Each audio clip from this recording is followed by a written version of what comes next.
right. Send your well wishes to Mark at gods@digigods.com. He is recovering, should have his voice back soon. Really took a tough one there. So, Tim, thanks again for sitting in. Anytime particularly when Mark is actually sick and not just So roaming around. He'd say he was sick and he'd be at a Mets game. You know, last week we neglected to pay tribute to Gene Wilder, who left us a little over a week ago. And I was going to ask you, if you're going to recommend a Gene Wilder movie or movies, what are your favorites? Well, look, I deeply appreciate and love all those early, the producers and all that. So all of that, Young Frankenstein, I get it. That when people talk about all of it, love it all, right? But growing up in the community where I grew up, when I was growing up as a young black man in St. Louis, Gene Wilder films that immediately come to mind for me include Gene Wilder running around doing perfectly ludicrous things with Richard Pryor, Stir Crazy, Silver Streak. I just can't now. Gene and Richard did a late movie, Hear No Evil, See No Evil, late in Richard's career when Richard was ill and he needed some money and to get pay his SAG dues. And Gene, saint that he was, arranged that entire situation to do that movie. And Richard really wasn't up to it. It's not a movie that I recommend people go see. Frankly, it's a little bit of a hard movie to watch because Richard was not up to it, right? Yeah. And Gene carries him in that movie.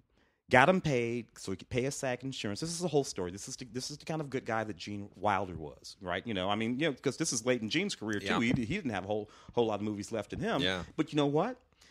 He went out there with his boy and he made a movie, this mediocre movie, so that Richard could pay his SAG insurance, so that he could get his insurance. But anyway, the films with Richard, Stir Crazy in particular, Stir Crazy still plays today. It is hysterically funny. It's so funny. And this is the thing that happens in those Gene Wilder, Richard Pryor movies.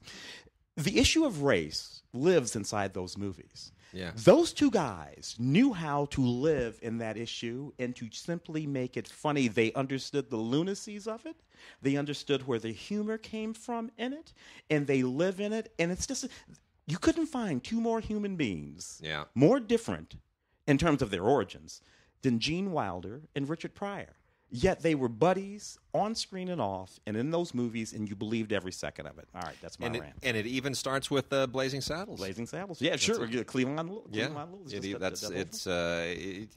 And Richard Pryor wrote on Blazing Saddles too. Yeah. Yes. Yeah. And obviously Willy Wonka is the part that everybody really likes to sort of focus on. But for me, it's the producers is still, I think, his funniest part. I think he's just so beyond funny in the producers. Yeah. What he did was just absolutely amazing, and I love all the stuff he did as a director too. I don't think he gets enough credit for the movies he did as a director. I don't think he gets enough credit for World's Greatest Lover. Yeah. Which I think is incredibly funny. I just born Jerome Silberman, by the way. Yes. Like Melvin Kaminsky. Did you know he was a fencing champion? I did not. I did not learn that until this week is when I learned that on his desk. So and I went and looked it up. And for real too. It wasn't one of those sort of like little things that actors will put in their resume, because they fenced once. Yep. No, people hired him to teach their children how to fence, and then their children went on to be fencing champions, Olympic fencing champions. That's how good he was, which is weird. We just had the Olympics out, so I was thinking about fencing. Blows me away. Well, interesting little bit of trivia. When he made the Frisco Kid, by the way, he originally wanted John Wayne in the Frisco Kid. John Wayne, for whatever reason... I'm trying to get my mind around it. I know, dropped out, and John Wayne was then replaced by a very young Harrison Ford. Yeah. I'm trying to get my mind around it. Yeah. I don't think John would have gotten many of those jokes. It's and Sherlock, Adventures of Sherlock Holmes' Smarter Brother, really classic. Fantastic. So, we got a lot of great PBS documentaries and some dramatic stuff as well that I'm going to just roll through real quickly here that you should definitely pay attention to. Churchill's Secret, starring Michael Gambon from Masterpiece, is just absolutely wonderful. It's wonderful not just because of Michael Gambon, who is an amazing Churchill. I'm kind of amazed that Michael Gambon hasn't played Churchill yet, because he's maybe the most perfect actor to do it. But this also stars Romola Garai, who I just think is just delightful, a wonderful up-and-coming actress. You've seen her in a lot of television and a few movies. and the priceless Lindsay Duncan, who is, all the British actresses that are great in England, they sort of start to get international attention when they turn 60. Yeah. Did you notice that? It happened to Judi Dench, and it happened to Helen Mirren. That's when they start paying attention again. Anyway, this all takes place during the summer of 1953, and it's when he has become Prime Minister for the second time and has a stroke. And this is directed by Charles Sturridge, who did, of course, Brideshead Revisited and a lot of other really great, outstanding films. It's really, really good. It is definitely worth checking out. I'm surprised it's not on Blu-ray, to be honest. On the documentary front, 9/11 Inside the Pentagon is not a Frontline, but it really kind of should be, to be honest. This looks entirely at the Pentagon aspect of 9/11, which is often overlooked in favor of the towers and the United. Which one was it? The United 93 that 93. crashed in the outside. Yeah. So this goes into the Pentagon end of it, and it's very interesting. Should have been a Frontline. I don't know. This is not a conspiracy film. No, Okay. not in the least. From Nova, bombing Hitler's supergun. Also really, really interesting. A lot of people don't realize that Hitler, he had flying saucers and all kinds of crazy, wacky super weapons that wasn't just the Ark of the Covenant. No. They were planning on all kinds of crazy stuff, and they wanted to really blitz London with a super gun that would just unleash 300 shells every hour onto London. It was just going to be a nightmare, and this was going to be a real thing. And that carried over. That crazy super gun idea of his, specifically that idea, carried over to Saddam Hussein in the early 80s. It did. He was. That's right. It was a through line from that event. That's the whole right. thing. People when he was hitting Iran with those giant artillery shells, and he was building this giant long super gun. Yeah. Yeah. Absolutely. This is also really interesting. This is from BBC Earth by way of PBS. Coco, the Gorilla Who Talks. All goes back to 1971 and Penny Patterson when she started teaching Coco sign language. And a lot has been written and filmed about Coco. It's all very, very interesting. And this is this really, revisits all of that in a very interesting way and kind of puts it in its historical context. Very, very interesting. Being able to, there's some people I'd like to teach sign language to be honest. Also from BBC by way of Nova, by way of PBS, is Vikings Unearthed, which gets into the archaeology of Viking sites that have sort of really been excavated largely since the 1960s, and what they've taught us about Viking culture and heritage and all that kind of stuff. Really, really, really very interesting. It's all changed dramatically since the 1960s. Shakespeare's Tomb, which is the first time that anybody's actually gone to really do a DNA analysis of his tomb. There had been a notion that wasn't him in there. Yeah, there's all kinds of really interesting stuff, and they do all the computer scans and all that kind of stuff, and so they're trying to sort of separate fact from fiction and figure out what's legend and what isn't legend, and it's interesting. It's a little less interesting than you would imagine it would be. It's not like they're going to find by DNA they're going to go, he didn't really write Romeo and Juliet. Yeah, that whole thing about who wrote whatever, Christopher. Yeah, no. From Nature, Jungle Animal Hospital, which is exactly what it is. It's about a jungle animal hospital, which is delightful. It's a lot of cute animals and people doing wonderful things for animals, and it's not going to change the world, but it's really sweet, and it restores your faith in humanity because we do wonderful things for animals who need to have things done for them. From the Secrets of the Dead series, Teotihuacan's Lost Kings.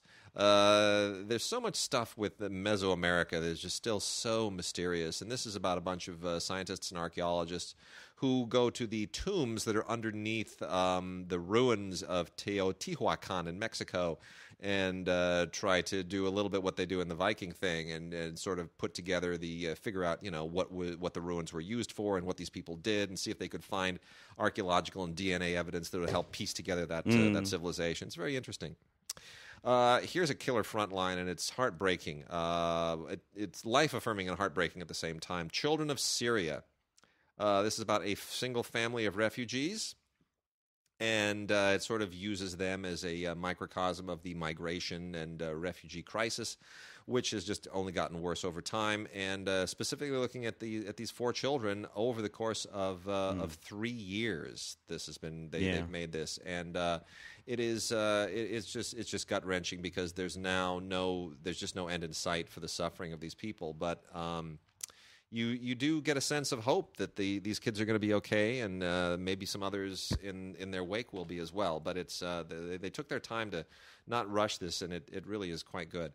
The Secret History of ISIS is another Frontline that pieces together. This is the who created ISIS and who didn't has become kind of a political football this season. So, first of all, I haven't issue with the use of the word ISIS with respect to that's part of it too. I have a real problem with that. Our president calls them Daesh and ISIL, which makes more sense to me. But irrespective of that, the people in the region, generally speaking, refer to that group as Daesh. Yeah, it's insults. It's an insult. It's a pejorative term. Over the course of the history, play on words too. Yeah, it's a very complicated thing, and certainly ISIL makes more sense. ISIS, of course, refers to a number of people, including a wonderful Saturday morning character that I watch, and I don't like having her sullied by that. I agree. Yeah. A lot of interesting interviews here. A lot of great classic footage from days and wars past, and they put the story together very, very effectively and efficiently.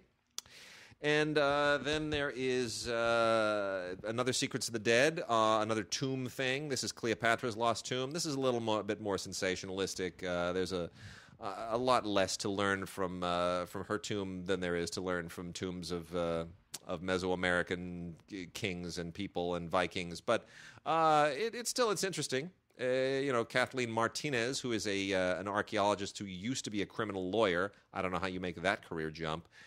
She kind of hosts this thing, and it's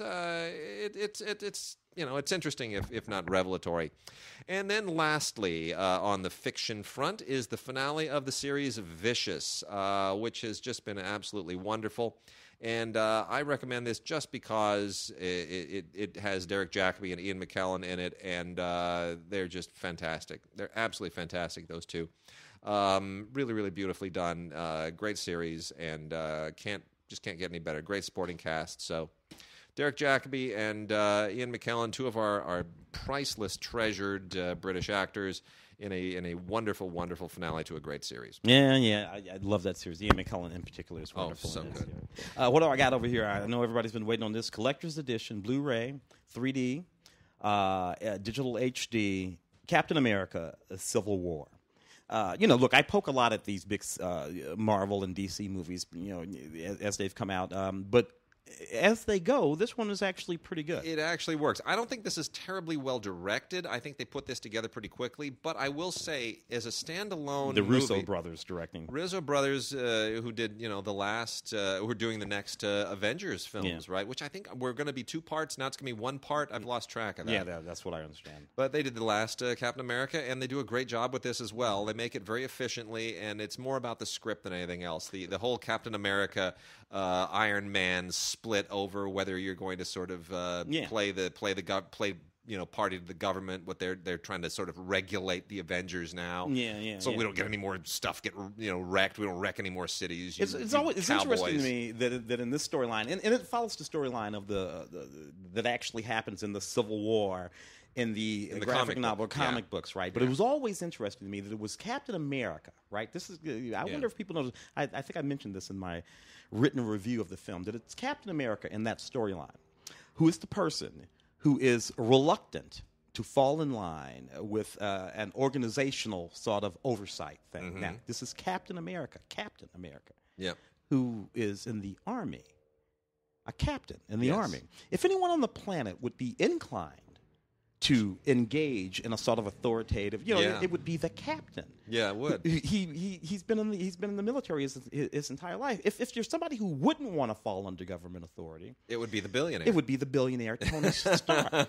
Why would he want to do that? So that little reversal there is something that always struck me as fascinating. And this is full of everything. Bonus features of every sort that you can think of, including audio commentaries, a gag reel, deleted scenes, and extended scenes. Anyway, for the completionist of the Marvel series, Captain America: Civil War, the Collector's Edition, good stuff on Blu-ray. Popstar, Popstar Never Stop Stoppin'. They should have called this Popstar Never Stop Poppin', because this film is absolutely kinetic from the opening moment to the end. There's never a moment in this film where someone isn't talking, dancing, jumping, falling down, being hit by something.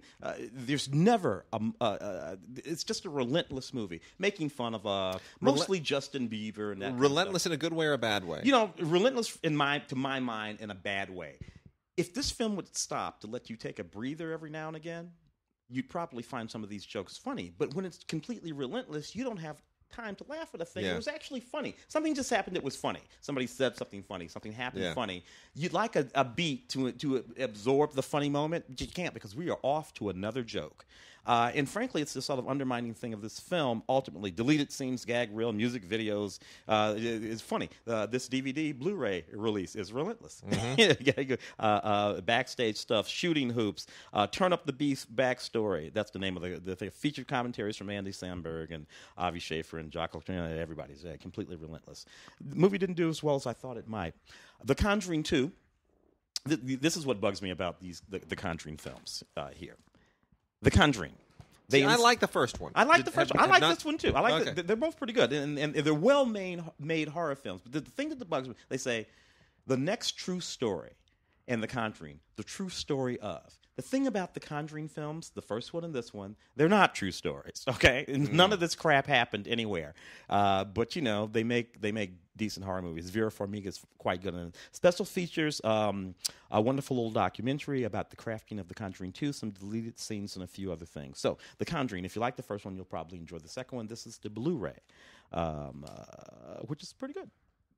So, got a couple from Film Movement. Both of them really, really good. This first one was at Sundance.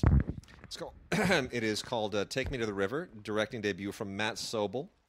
It was a great eye. And essentially about a gay teenager who is sort of facing all the issues that you would expect a gay teenager to face, except they are during a family reunion, and in Nebraska, no less. So this is dealing very much with character issues, family issues, broader family issues. I like Logan Miller. That kid, the young kid that plays the lead in this, he's very good. Really, really good. Matt Sobel and his stars, Logan Miller, Robin Weigert, do the commentary, and then there are cast interviews with Logan Miller and Robin Weigert. It's a good, solid film. Film Movement made a great move picking this thing up. Some really interesting supporting performances. Azura Sky is also very, very good. Elizabeth Franz, Josh Hamilton. It's a good little movie. And then The Automatic Hate is another a festival pickup for Film Movement. They grabbed this thing after South by Southwest, which is fast kind of becoming on par with Sundance and Telluride, frankly. It's becoming and even particularly when it comes to independent films. Yeah, actual independent films, as opposed to films that are called independent but have like George Clooney in them. In fact, Telluride is almost becoming more of a mainstream festival. It's emerged out of that indie thing because it's now concurrent. It sort of glues together Venice and Toronto. Yeah, so it's premiering a lot of films that also play at Venice and Toronto. Correct me if I'm wrong. Telluride, it's the festival where they put out no schedule. Right, you simply go to the movies and you're going to see whatever you're going to see. Yeah, which is an interesting. So the indie torch has kind of been passed to now Sundance, Tribeca, and South by Southwest, and to a lesser degree Seattle. So it's very interesting. Anyway, this is one of those family secret movies, The Automatic Hate, directed by Justin Lerner. Also really well acted, very, very well put together, and Joseph Cross in this case is the star along with Adelaide Clemens, and they play cousins who have to wrestle with this family history secret that is sort of at the center of the film, that deals with their fathers and all this stuff. I'll give you no other details. Commentary with Justin Lerner and Justin Cross, Joseph Cross, and then there's some deleted scenes. There's also a short film on here called Patriot from Eva Riley, which is really interesting. This is a British short film, which is very interesting. Thematically, similar in some respects to The Automatic Hate, hence its reason on here. So those are two good films, The Automatic Hate and Take Me to the River. Film Movement continues to do really, really good. Yeah. Good stuff with festivals. I enjoyed this film when it came out. This is a documentary called All Things Must Pass, particularly salient to folks like us.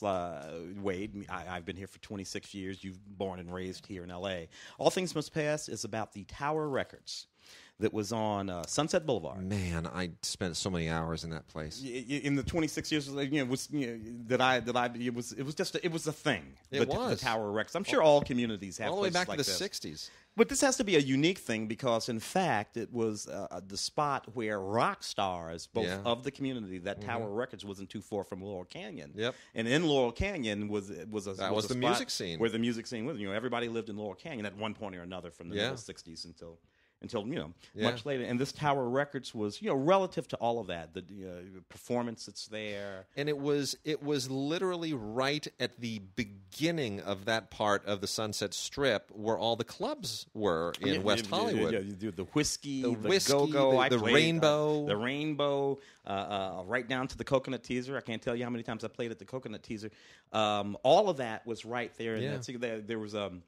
There was a Holiday Inn that was like the rock and roll Holiday Inn where all the rockers would go, where Johnny Depp would go and tear up rooms and all of that. That's all in that run there. This is directed, by the way, by Colin Hanks. Tom Hanks' son. Tom Hanks' son, sort of a child of that period. So a really, really neat movie, particularly, if you happen to grow up around here. All Things Must Pass. So Vaxxed, from Cover Up to Catastrophe.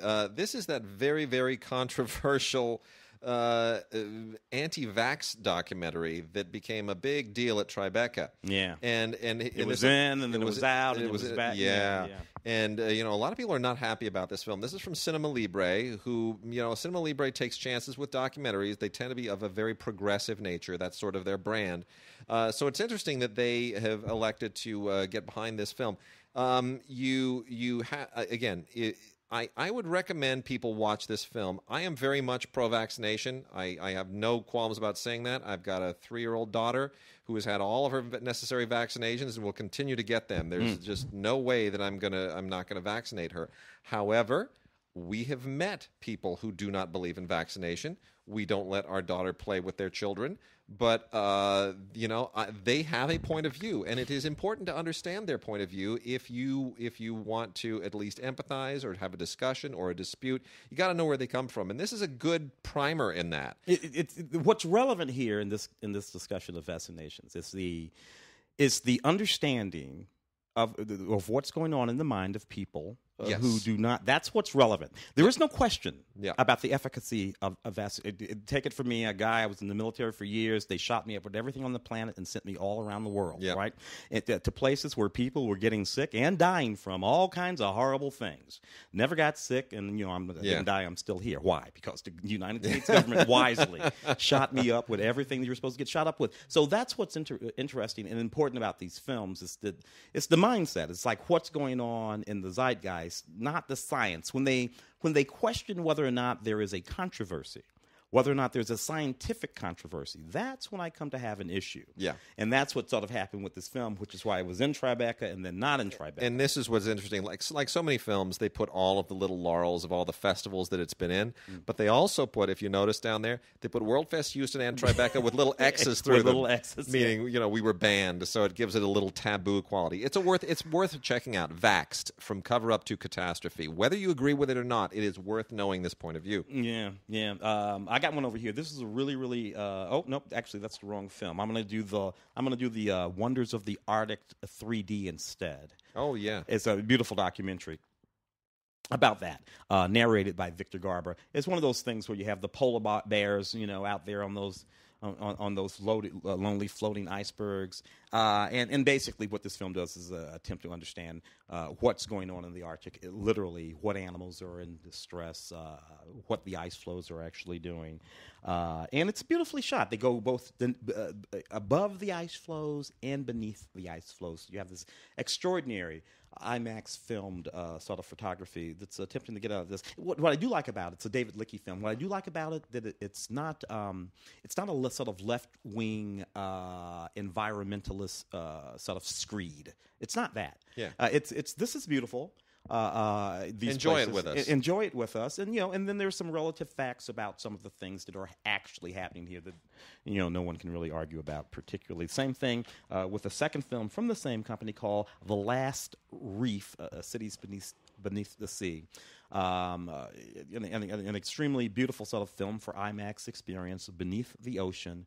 Across several tropical reefs. So look, even if you don't do anything but put this stuff on and just watch it and listen to, again, some of the facts being reported in these films about what's happening to some of these pristine areas, it's worth it for that, if nothing else. So really, great little documentary here called Sons of Ben, the movie. This is just so unbelievably interesting. So here's the deal.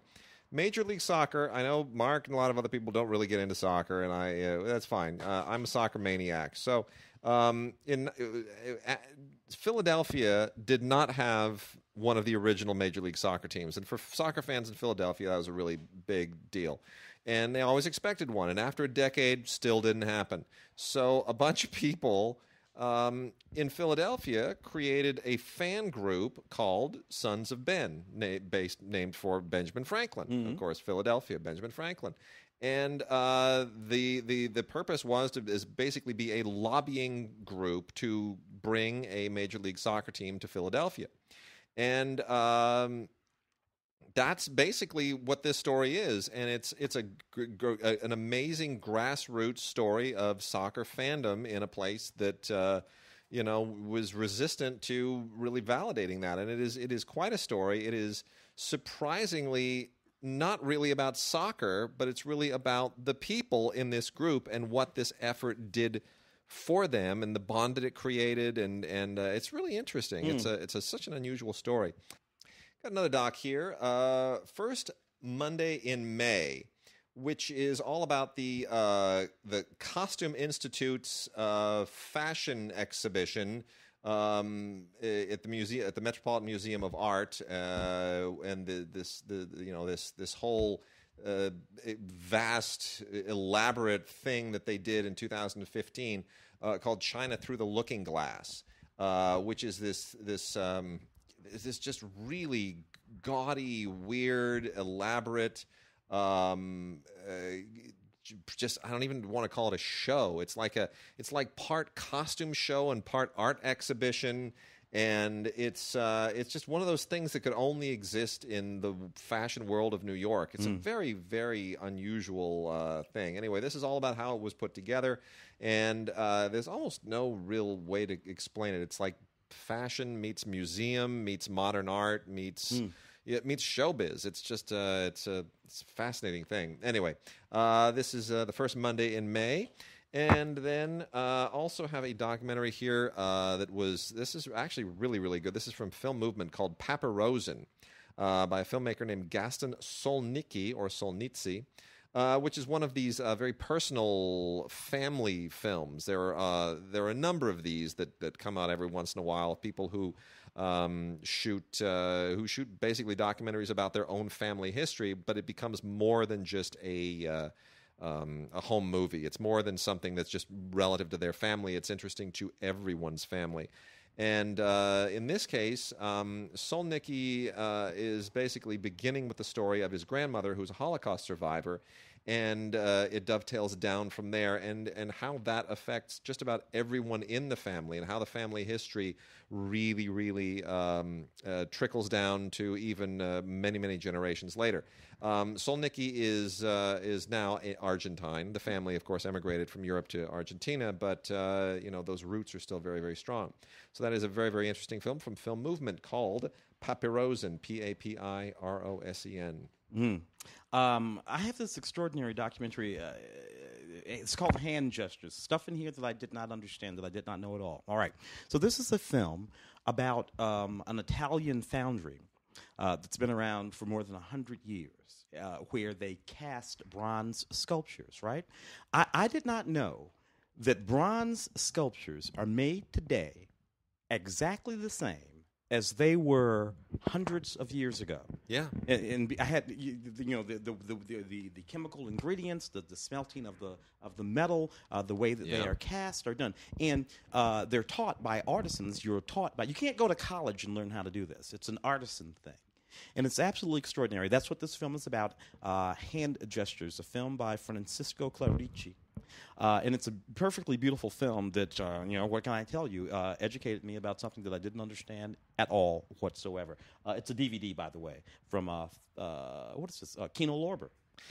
Here's a doc that I really enjoyed a lot, even though it is clearly kind of a puff piece. It's Tab Hunter Confidential. Tab Hunter, for those who don't know, was one of the original kind of hunky beefcake actors of the 1960s. And he was also very, very gay, so they had to keep that under wraps, and he didn't have a problem with it. While being a heartthrob. While being a movie heartthrob, the whole thing, I mean, it's not an original Hollywood story that we just know from Rock Hudson on all the way back to, Cary Grant and numerous others. If you were gay or you were bi, that just was not something we were going to market. You had to accept the image that we wrote for you at the studio publicity department. So in 1950s is when, Tab Hunter becomes this huge box office star and has a little bit of a music career as well. And this is essentially a he has had a relationship with his one-time producer for forever. And that they made this movie together, and it's based on his book, and this goes back and sort of tells the story of how he juggled the issues of his sexuality and his career, and how they kept it under wraps. And this is all during that sort of L.A. Confidential period. Absolutely, and how who was willing to play along, and what actresses were willing to always be party to maintaining the facade. It's really quite interesting. It doesn't really get scandalous. It doesn't break new ground. So it doesn't get gossipy, but it also isn't really intellectual. It doesn't really deal with the industry, with the how would I put it, the politics and the structure of the industry that maintains this mentality even to today, or the economics that dictate it. It doesn't really get into any of that. It just wants to focus on Tab and what a great guy he is, and how well adjusted he is, and how happy he is. And that's wonderful, because Tab Hunter is, you leave this doc just having nothing but admiration for how incredibly comfortable in his skin he is. Yeah, He's totally okay with this. He's not hiding from anything. He never really did hide from anything. He just didn't cop to it. Which is really an interesting angle. So that's Tab Hunter Confidential. Still to this day, Rupert Everett. Rupert Everett's career. This is a contemporary actor. Rupert Everett from Being in Earnest and all that kind of stuff. So from the time Best Friend's Wedding, all that kind of stuff, right? So Rupert Everett, a movie star at a certain period. After Rupert Everett came out, and he came out, it wasn't always everyone always knew he was gay, but there was a moment when he actually came out. It changed the dynamic of his career. Rupert Everett didn't get leading man romantic lead roles anymore. He was planning to do a James Bond spoofy knockoff about a James Bond spy figure who was gay right after My Best Friend's Wedding, and that obviously never happened. Yeah, so because that doesn't work if the guy playing Bond is actually gay. Yeah, then it's just a gay movie. That's Hollywood, baby. From BBC Earth, The Hunt. This is from the same folks who made Planet Earth and Frozen Planet and all those wonderful sort of films, narrated by David Attenborough. The interesting thing about this movie is that it is in fact about predators and prey. It's about how different animal groupings across the world engage in the very sort of natural act of hunting down their prey. Look, this is not light watching for folks who are squeamish about this kind of stuff, but for folks who are interested in the way the natural world actually works when it comes to some of these things, you'll find out some fascinating things here. But you don't want to just pop this in with the kids. No. The Hunt from BBC Earth. I also have here Skyline. So in 1979, Arthur C. Clarke wrote this novel. And the concept of the novel, there is this space elevator, literally an elevator, connected to the Earth that extends all the way into space up to a space station. There's all kinds of complicated stuff involved here. Yeah, that would be. Yeah, but the thing of it is, while it's science fiction in the context of that story, it's not really science fiction. It's a thing that lots of folks have thought about doing for years. There are all kinds of reasons why that would actually work. And this little doc here is about a bunch of people who actually intend to try to build one. These sort of Jeff Bezos, sort of like Elon Musk types who believe that, in fact, a space elevator could be built. And there are all kinds of good reasons to actually do it. This doc sort of talked about all of that. These guys are not rich like those guys. These doctors, Dr. Bradley and Dr. Edwards. But the math that they do and the concepts that they have are really super interesting. And, man, I got to tell you, if you're a science geek and nerd like me, this kind of stuff is fascinating to you. So check it out. This is also from Kino Lorber, Skyline, the Space Elevator documentary. And then I have over here Hockney, a film by Randall White. David Hockney, of course, being the extraordinary Los Angeles-based artist who is fascinating. And who is, by the way, Fernando Trueba, the Spanish director of the Oscar-winning Belle Epoque and many other fine films, is mad about Hockney. Just want to point that out for any Fernando Trueba fans. Well, what happens in this film is Hockney takes the director, Randall White, on a deep and very specific walk through his own personal archive of art that he's done over the last 45, 50 years since the 1960s. So you get to see in this documentary art that no one has ever seen except David Hockney. Work that he's done that he's never shown anyone, you get to see in this film, which is just fascinating, particularly if you're a bit of an art geek fan, as I happen to be. So check that one out. This is from Film Movement, Hockney, a film by Randall White. We have got a lot of really interesting classic films today, and I'm going to go first through the this month's lineup of Olive releases. Olive has licensed once again a fascinating collection of titles. A lot of really, really interesting kind of exploitation stuff this month. Really, really interesting stuff. The first one is The Monster of Piedras Blancas.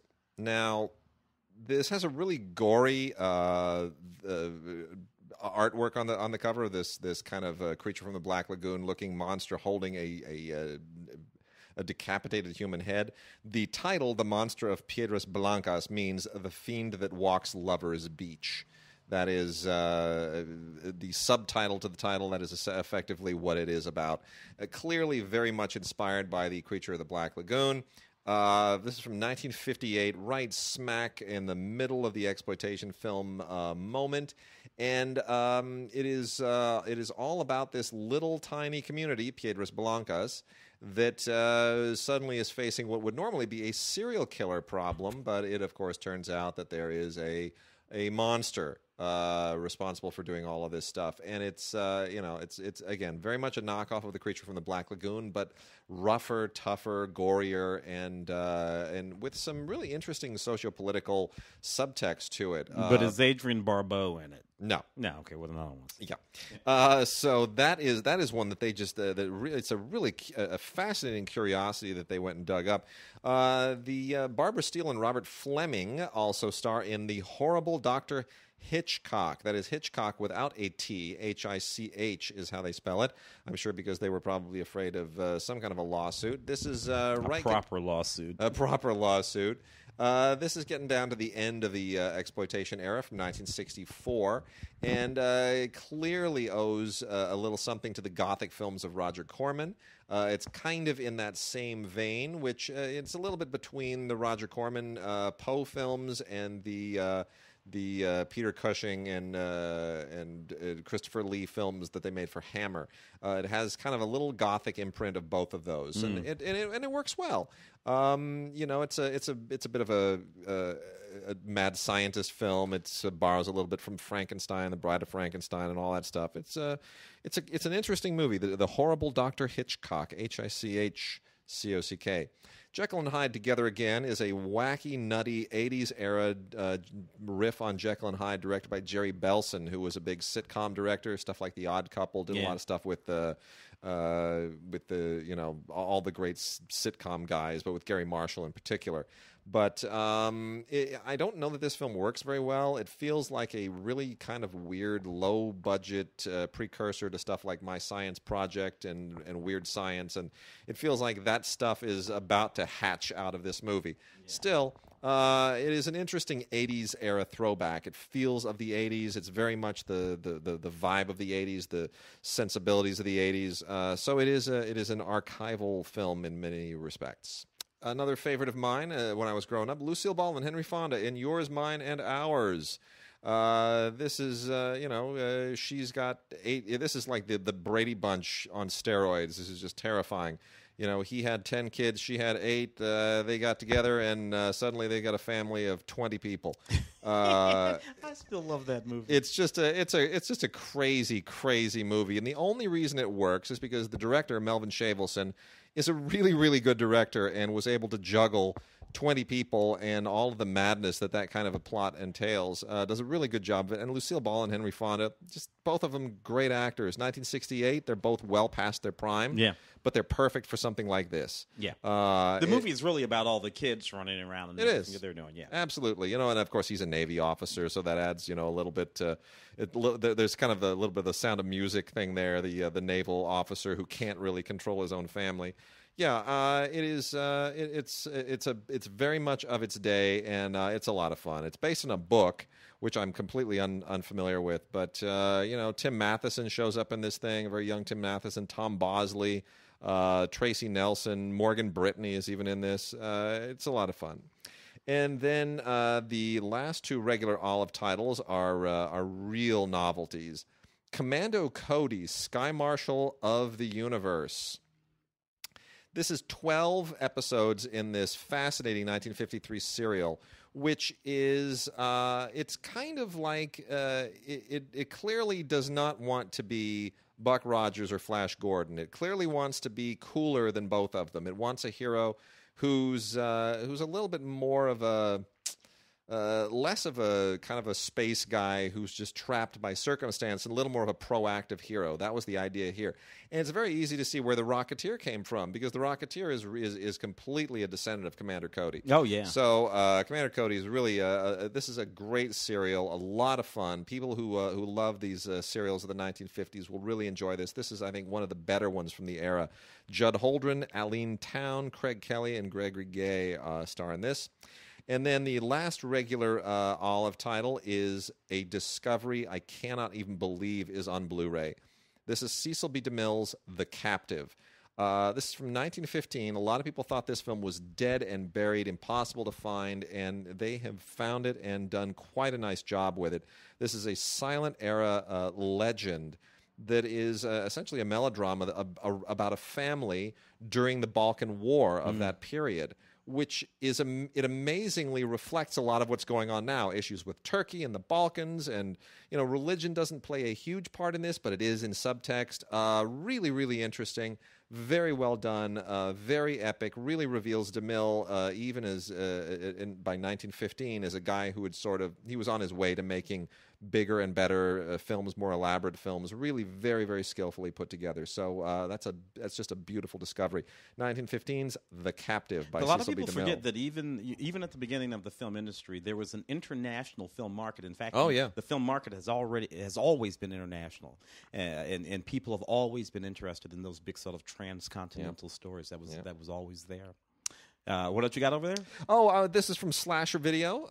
Man Killers. You know what? This is just a lot of fun. If you like movies about women who are just... this is sort of the descendant of the women in prison movies. Yeah. Now these are women who are just armed to the teeth with paramilitary weaponry, and that's how they wreak their revenge. This is an exploitation film of the 80s in the trauma mold. This is 1987, and it's just girls with feathered hair, those 80s hairstyles, lots of guns, and unleashing hell. It's ridiculous. It's silly. It's not quite on a trauma level. May as well be, but you know what? Pretty great. I enjoyed it, not just the same. I remember this one that I have here. Speaking of trauma and that whole level of movies, this is a Charles Band film. Yep. From that whole group. It's called Yep. Maelstrom: The Destruction of Jared Sin. Oh, There was a whole series of these films that those brothers put out back in the day on a desert planet. The warlord Jared is trying to convince mutants, blah blah blah, whatever the hell. Doesn't really make any difference. These movies were a lot of fun back in the day, and I remember really thoroughly enjoying them at the time. And frankly, watching these movies back in the day, which were all just sort of knockoffs of big studio movies of the same themes and the same, in the way that movies like Ice Storm with Peter Strauss was really just a knockoff of Star Wars, and so you would have that happening all the time. This was the next level down. So you had the big movies, then you had the sort of like B studio knockoffs of those movies, and then you had the sort of like independent C and D studio knockoffs of the knockoffs. Oh, it was ridiculous. But you could actually make. We were talking a little bit earlier about one of your friends, the interview. Oh, from last week. From last week. Yeah. And getting movies made in the genre. Yep. That was what was going on with these guys, way back in the day. So Charles Band, it's high noon at the end of the universe. You got to love that tagline for that one. I have here Raising Cain, 1992. Oh my gosh. Brian De Palma. Yep. John Lithgow, Lolita Davidovich. Look, I did. This is one of those cheesy. It's De Palma doing that Hitchcock, fake Hitchcock mode. Yeah. And look, I did the junket for this movie, and I remember specifically, even in '92, not having any idea whatsoever this movie was about, and I still don't. Nevertheless, this movie, the most interesting thing about it, it has a never before seen. What he's done here, De Palma, there were issues with the movie at the time. He has reordered the movie as he originally intended it to be laid out in the film. It will supposedly make it clear, a little bit clearer about what's going on. It's something like what's going on in Dressed to Kill. Remember that movie, Michael Caine? Absolutely. And all that kind of stuff. There's a split personality kind of thing going on in the movie. So I intend to watch this so that I can figure out after 24 years what the hell's going on in it. Brian De Palma's Collector's Edition, Raising Cain. And then I've got Transformers the movie. The animation Transformers the movie, which in fact is a film. Let me get my dates right on this. That came out in 1986. What's interesting about this film, Transformers the movie, is the voices in it. You have Orson Welles, you have Robert Stack, and you have Leonard Nimoy doing the sort of main characters in this Transformers, the movie. I haven't seen I didn't see this movie back in 1986 when it came out, and I haven't seen it. I've seen, of course, all of the Michael Bay films, all of the Michael Bay Transformers films. Somehow in my gut, I'm pretty sure this is going to be better than those Michael Bay films. I haven't seen it yet. I'm going to plug it in. I'm going to check it out, but I think it'll be better. On Blu-ray and digital download, so you can check it out pretty much anywhere. Those are some of the voices in it. There's a featurette and some storyboards and some other stuff. Really, seriously, Orson Welles, Leonard Nimoy, and Robert Stack. It's not bad. In the middle 80s, doing the voices of the Transformers characters. All right, we got foreign and television left. Just a few titles. Real quickly, on Blu-ray is Godzilla 1984, The Return of Godzilla. Is it any better than any other Godzilla film? No, it just happened to be in 1984. They made another Godzilla film, a Toho Godzilla film, and it's just as cheesy as all the ones you remember from the 60s and 70s, and that's kind of fun. That original Godzilla film. I mean, the original. Yeah. Actually, I like the one that's edited that has, Raymond Burr in it, too. Yeah. I like that, too. But the original Gojira. Yeah. That's a very dark and very serious film. Yeah, these aren't. The guy in the rubber suit notwithstanding, but after that was kind of, No, this is, this is silly. They're just trying to get this, thing kick-started again. 1984, Godzilla 1984. It's a guy in a suit, and it's silly, and you can watch it in English or you can watch it in Japanese with subtitles. I have to say, I prefer watching these films in English. It just makes it more ridiculous. I don't know why. It's how I watched them as a kid. A fantastic Criterion release this week, which makes me so happy, so happy. This is the story of The Last Chrysanthemum. By Kenji Mizoguchi, who I think is far and away the most underrated Japanese director of all time, because he's not really a Japanese new wave director. He didn't come around at the same time as Kurosawa and Ozu and that particular generation. That was not his thing. He was an earlier pioneer. He pioneered that period in the 1930s mainly, 30s and 40s. That was his era. And Mizoguchi is a master, and his films are not sufficiently appreciated here in the West. It's just too bad. So the story of The Last Chrysanthemum is essential viewing for anybody who wants to really, really understand the poetry of his films. Again, made in 1939 when the rest of the world was watching, or at least Hollywood was watching everything from The Wizard of Oz to Gone with the Wind to Mr. Smith Goes to Washington and all the other films of 1939. But those who were elsewhere in Asia and to some degree in Europe, anywhere that Japanese films were getting any kind of distribution, or even perhaps a handful of art houses in the United States at that time where it was possible to see a foreign language film, I would assume, certainly 39, you're not going to be seeing Japanese films here. No. There's no way. No, because we're about to go to war with them. Yeah. So wherever we were thinking about interning people even. That's way early. That's not even going to be a chance. So wherever you had a chance to see this film, I'm going to assume that Mizoguchi probably did not. That may be a good reason why he just missed. Or the world missed out on him, because his films were being made in Japan at a time when it just wasn't possible to get them out. Because Kurosawa didn't really break free until after the war. After the war, yeah. Well, in any case. And then there was sort of a retrospective period for Kurosawa where we went back and looked at all those movies. He missed that. Yeah. Well, Mizoguchi, just an absolutely masterful filmmaker. Beautiful, beautiful camera work, wonderful photography, heartbreaking performances. And this is a very, very simple story about the adoptive son of a kabuki actor who is trying to make it in doing what you're supposed to do in kabuki, which is that the men play, certain men specialize in playing female roles. And the way that this it's how this all dovetails into various family relationships, and it's a very slow build. Much like kabuki is as well, but it really where it goes is extraordinary, and you can see where many other Japanese filmmakers of subsequent eras, especially the New Wave, like Oshima and Ozu, to a lesser degree Kurosawa, but certainly many of the others who made the more humanistic films, where they sort of took their inspiration. It is Tokyo Story and Tokyo Story. Yeah. You can draw a straight line. You can draw a straight line. It's absolutely beautiful. So Criterion has done us a great favor with this Blu-ray of The Story of the Last Chrysanthemum. I hope this bodes well for many more Kenji Mizoguchi movies to come. And then lastly, we have some MHZ television stuff. Great foreign language titles. Nicolas Le Floch, Volume 3, Episodes 11 and 12. Continuing the great Nicolas Le Floch series from France, which is just really great 18th century detective stuff out of French television. They do a really great job. Wonderful period recreation. I mean, it's a procedural from the pre-revolutionary period. What do you want? It's fabulous. Really, really good performances. We've covered that before. Pierre Arditi in Blood of the Vine. This is season 4. We've talked about this series as well. This is basically Murder, She Wrote, except with the guy that loves wine. And then the Little Murders of Agatha Christie. Little Murders of Agatha Christie. This comes from France. So this is a French take on Agatha Christie, and a number of her most popular mysteries done French style. Hercule Poirot and Miss Marple mysteries specifically, The Moving Finger, Five Little Pigs, The Ebb and the Flow, The Knife in the Neck, and Sleeping Murder.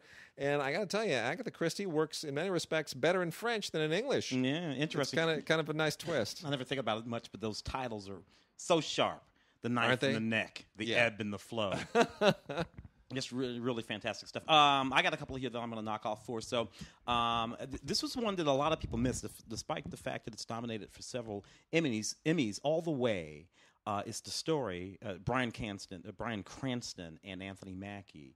LBJ Cranston playing LBJ Martin and Martin Luther King Jr. And it's about that first year in office, LBJ's first year in office, after the assassination of Kennedy.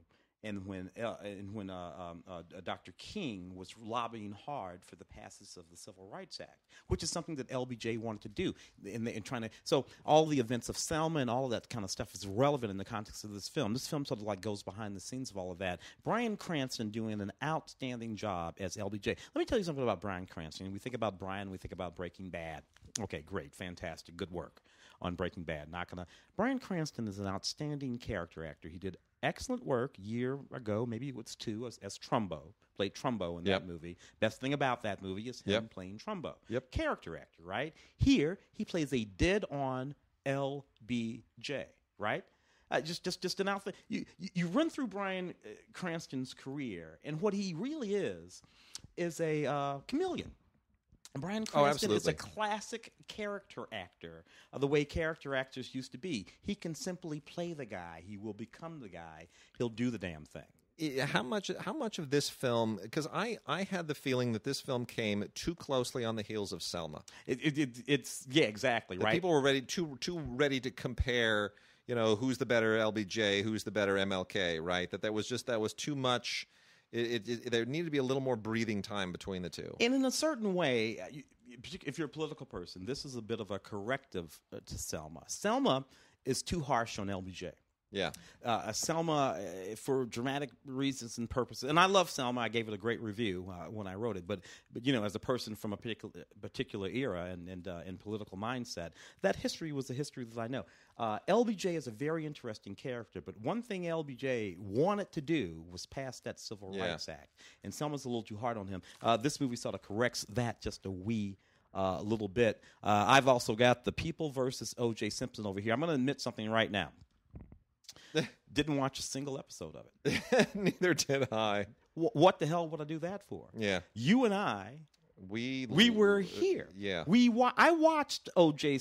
You could your house. You could probably see O.J. I had I had a friend visit around that same time that I had to give the O.J. tour to. She came in from Sweden. A friend that I'd met in the Cannes Film Festival, and the first thing that she wanted to do was go to Disneyland. No. Go to SeaWorld. No. I want to see the OJ tour. I was like, really? You want to see like the what do you want me to take? Well, take me. Actually, you know where the first thing she wanted to see? She wanted to see where the riots happened, the Rodney King riots. I was like, really? This is what you want to see in L.A.? You want me to take you past like the burned out facades of okay, fine. So I drove her down Crenshaw. And then she said, now let's do the OJ tour. I was like, okay, let's go to Rockingham. That's the house. Yeah. It's a very strange thing. But I must say that, because I wanted to. Yeah. I was thinking about it in sort of historical context, and I sat down and I thought to myself, what the hell am I doing? This is my actual history. I'm sure that these performances are fine. The casting alone made me cringe, and I'm sure Cuba is really good in it, but I can't. Act, but I can't. I had John Travolta as Kardashian. Who knew what his spawn would go on to do? If I'd have known that was going to happen, I'd have convicted OJ. Oh, what do you got over there? Okay, I got a couple on DVDs. CSI Cyber, the final season. You know why it's the final season? Because CSI is already so far removed from real police work when you're looking through microscopes that when you move it to the level of cyber, there's no real police work going on here. This is all detective work in a lab, and even though you have good actors here, even though you have Ted Danson, even though you've got Dawson. I gotta quit doing that. I'm sorry. James Vanderbeek. James Van. Not yes. Dawson. I shouldn't do. Yeah, James Vanderbeek. Even though you've got Patricia Arquette, it's dull. It's just a dull series. You can only go CSI so many times. Yeah, it's unfortunate. It's really unfortunate. So CSI Cyber, the final season, that dies a welcome death. And then actually a show that's much better than I really ever expected it to be, Chicago PD, season 3. Dick Wolf, when he ran out of Law and Order series to do, he turned to Chicago and decided he was just going to do a show about every single first responder that he could, all the first responders in Chicago. And this is the third of the 3 shows. He's got his cop show, his fireman show, and his doctor show. So Chicago PD season 3. This is the third. It's a good show. I got to be honest. Along with Chicago Fire and Chicago Med, and there are crossover episodes to make sure that you're aware of the other series. Yeah, you got to do that. But it's a good show. Talk about a dynasty. I mean, Dick Wolf is just—it's ridiculous. He just finds a way. But anyway, there are really, really good stories here, and it's gritty, and in many respects, I think it's better stuff than Law and Order. So that is season 3, 23 episodes. Well done. I've never been able to get my mind around that. I have here the complete first season of Quantico. Yeah. Okay, look, I don't like this series. A lot of people love this series. A lot of people love this series. Started out watching the series, watched the first 3 episodes, and, after 3 episodes, this was a perfectly ludicrous television program. With these beautiful people all joining the FBI. And as we sort of work our way through which one of these people is some sort of underground terrorist or whatever the hell is going on in this series. But I don't know. Again, I found it to have no connection whatsoever to any sort of real police work, certainly FBI work, any place on the planet. Nevertheless, a lot of people love this. And look, I can see that this young lady who leads the show is absolutely breathtaking and beautiful, Miss Chopra. And, I'm glad she's on television. I just wish she was in a better television program. Nevertheless, a lot of people love it. Last one I have over here is a show that I, in fact, love. I'm nutty about this show, and it really doesn't make any sense. One of the better DC shows, The Flash. This is the second complete season.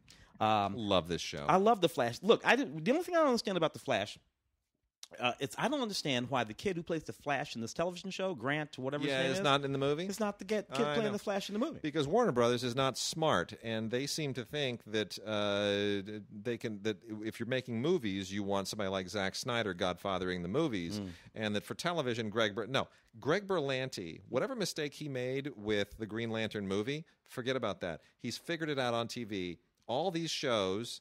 All of his DC stuff, Supergirl, and we're going to talk about Arrow here in a second. When you finish that, they're all sharp. Yeah, they're all really sharp. They should let Berlanti hand him the reins, let him do the movies too. He could tie all these things together. Tie it all up. Anyway, I thoroughly enjoyed this digital HD with ultraviolet, so you can watch it just about any place. 4 hours worth of special behind the scene features. The Flash, and likewise, the 4th season of Arrow, which is the amazingly smart reinvention of Green Arrow that Berlanti did for television, which is just. If there was one member of the Justice League that I never would have imagined they could actually figure out how to put into a series or a movie, it would have been Green Arrow. Yeah, because he's got the little Robin Hood cap and the whole thing. He said bow and arrow. It's like, how does this ever even escape a comic book and feel not dorky? You know what? He did it, and that's why I think Berlanti is the man. Arrow is a really sharp show.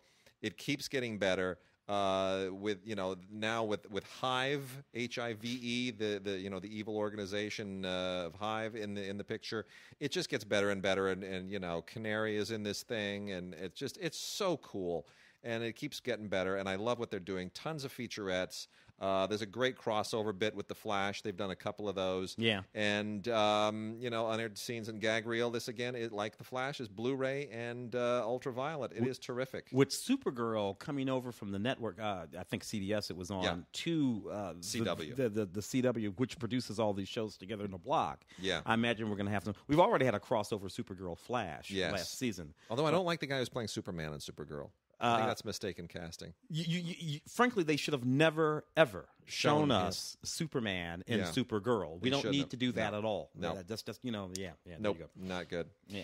And then, you know what? Supernatural is now in its 11th season. The 11th season is just ridiculous. It's gone so far into heaven and hell and God and Satan. It gets so far. And the demons. Oh, and the it's devil, so crazy. Not quite the devil and the devil's mother. But how is it that the Night Stalker, Kolchak the Night Stalker, which couldn't even last a season with its really well-written scripts. Darren McGavin. How did that show not last a season, and then a really silly knockoff with these goofy young millennial faces? Yeah. How does this last 11 seasons doing a half as good a job at the same stuff? Yeah, there you go. Yeah. I don't understand. Best thing about that, they have a wicked chivvy. Yeah, well, anyway, this also has this is also Blu-ray and ultraviolet. I've got Limitless, the series, season 1 here, DVD and digital. So the original film, which was what's his name, Bradley Cooper, yeah, which I saw and did not like. Then the series, I didn't either. Didn't like that movie for all kinds. It's about a guy who takes a pill. It allows him to use, a big chunk of his brain so he can Sherlock Holmes things and all that kind of stuff. Which is that's a cheat anyway. You take the pill. Give me the damn pill. I'll take the pill. But whatever, you can do that. So this is a television program that takes a different guy and it gives him the pill, and he can go out and solving crimes and all. You get a quirky guy. Every blue moon, they bring Bradley Cooper into the show. To give the show a boost, or to I don't know, whatever, give Bradley Cooper's career a boost or whatever it is. Anyway, I don't particularly like this show any more than I like the movie. The cast is good though. You got Grant Hill and a few other people in the show that are interested, and I like the lead actor. He's a fun guy. But it's just not a very good television program.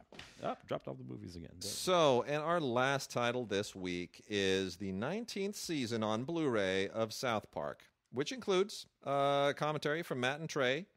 And you know what? This show was kind of getting into a little bit of a rut in recent years, and I think even Matt and Trey are willing to admit that it just sort of, was they were spinning their wheels and finding just whatever was the thing of the week or the thing of the month to poke fun at. That's what they would do.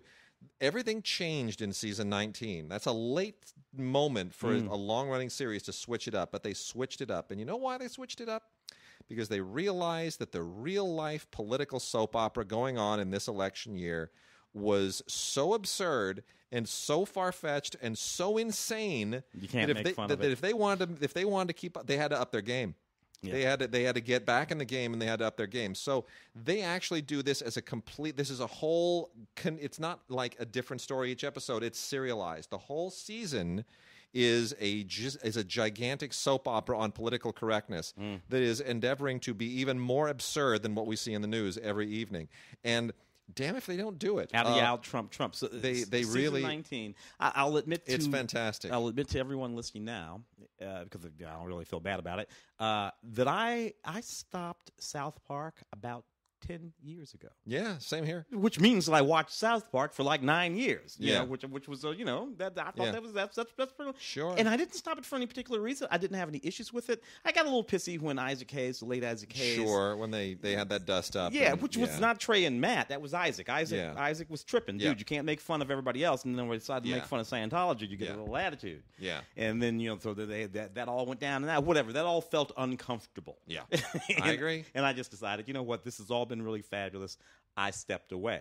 Every blue moon, I would go back to the movie and all of that kind of stuff. But I don't know. 19 years? The Flintstones, yeah. I could do the Flintstones for 19 years. Don't know if I could do sarcastic sort of pop culture humor. It'll be interesting to see what they do with season I'm going to check 20. that one. I'm going to check that one out. Season 20 will be interesting. They'll be back for season 20. And you know what? The fact that The Simpsons and South Park have had these runs is kind of amazing. Yeah. 2 animated shows. So anyway. All right, well, that is it for this week. Mark will be back next week, voice intact, if not his sanity. So we will see you then. Tim, thank you. It's your wonderful more weeks sitting in. Thank you for having me. See you next week.